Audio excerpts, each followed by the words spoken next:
Just have your IDs ready for them inside. It's 8 a.m. on a Monday morning at NETA, New England Treatment Access, currently the only recreational or adult use marijuana dispensary in Northampton, Massachusetts. 8 a.m. and there were already 15 people in line waiting for it to open.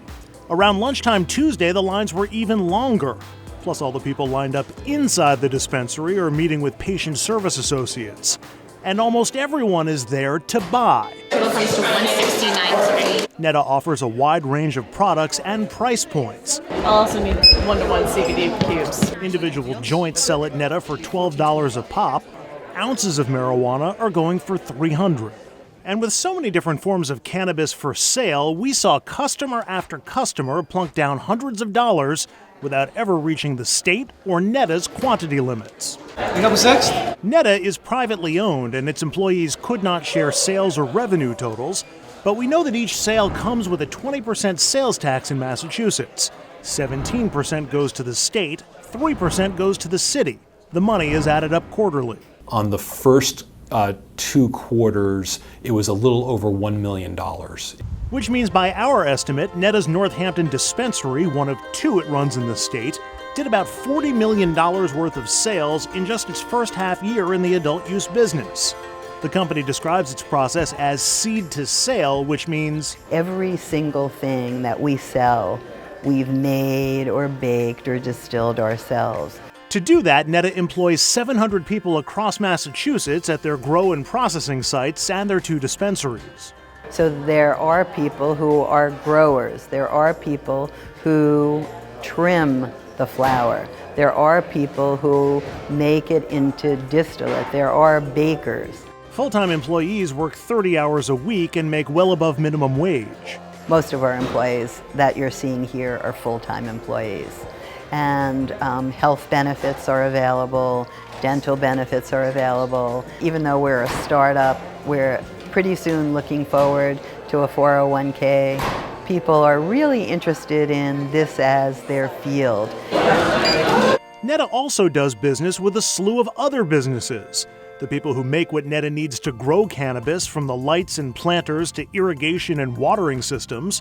That also includes the companies that make their vaporizer cartridges, the chocolate they infuse with cannabis, the papers they use for their joints, and all the packaging materials. Multiply that by all the dispensaries in the state, and it's clear an industry is forming, an industry both welcomed and needed. Many of the industries in Western Mass, we had enormous mills that made paper. You know, GE was here, and now instead of being empty mills, they're starting to be filled with plants growing. And while adult use sales are still too new to know for sure, it seems like NETA's customers who come from other states are also boosting the city's bottom line. In the same quarter that adult use marijuana sales began, we saw an increase of 10% in our meals tax revenue that quarter over the previous year. Overall, our economy is up, and our sales tax rate is 5% more than it was a year ago.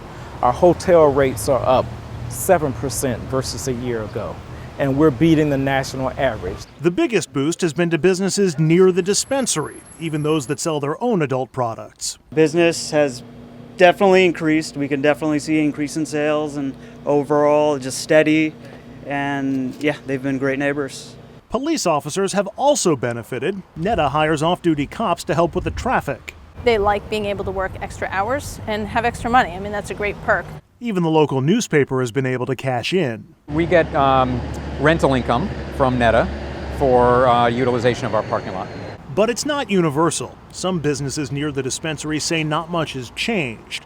And while we know restaurants in the downtown area, a little over a mile away, are overall doing more business, for other downtown shops, the anticipated marijuana boom has been both hit. We certainly have seen business increase. It did increase our business up by a little bit. And miss. It's a little disappointing. I did think we'd have more of an uptick. There hasn't been a big noticeable change. As for the city's bottom line, there has been a big change, even though it's not noticeable yet.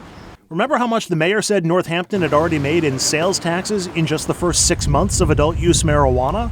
The first quarter was about $450,000, and the second quarter was, again, in that same range. For the city, that $1 million already collected from cannabis sales equals 1% of its annual $100 million budget. It's definitely new money, and it's new money that's not being collected on property taxes, which is a good thing.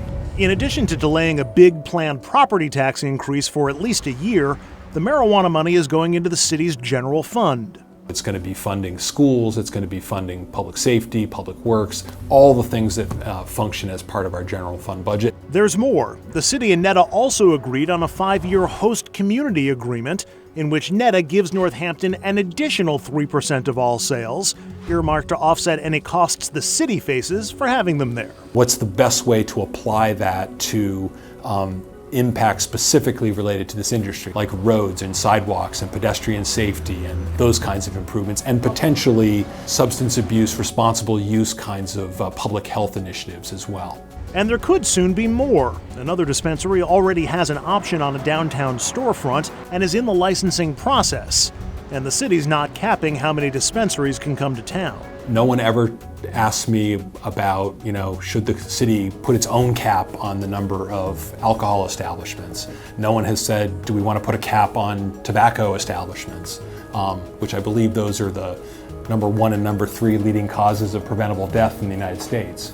Even as other communities in the state refuse to accept even one dispensary. I jokingly encouraged some of my fellow mayors and leaders in other communities to go right ahead and ban it. That I'm happy as many who want to ban it as possible. We will take the revenue.